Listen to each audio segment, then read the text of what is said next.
Satuan Tugas Gabungan TNI melumpuhkan 2 anggota organisasi Papua Merdeka dalam operasi penindakan yang digelar di 2 lokasi berbeda di Kabupaten Puncak, Papua Tengah, Selasa 22 Juli 2025 dan Rabu 23 Juli 2025. Dalam operasi ini, aparat juga mengamankan sejumlah dokumen penting, senjata, serta uang tunai puluhan juta rupiah yang diduga berkaitan dengan aktivitas separatis. Kedua anggota OPM yang dilumpuhkan adalah Lison Murib alias Limar Elas di Kampung Kunga, Distrik Ilaga, dan Alena Murib alias Alerit Murib di Kampung Gunalu, Distrik Onerik. Mereka diketahui aktif dalam aksi-aksi bersenjata dan teror terhadap masyarakat di wilayah Pegunungan Tengah, Papua.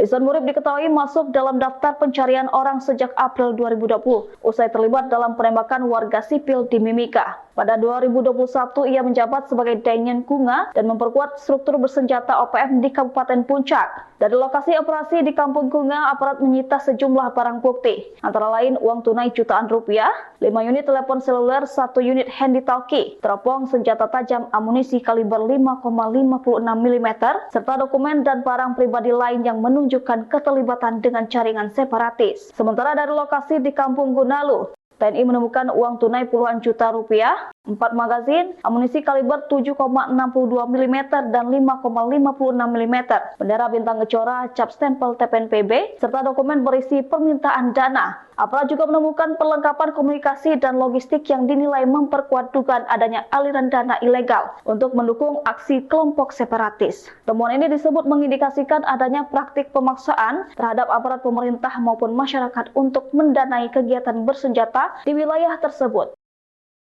Download Tribun X sekarang, menghadirkan lokal menjadi Indonesia.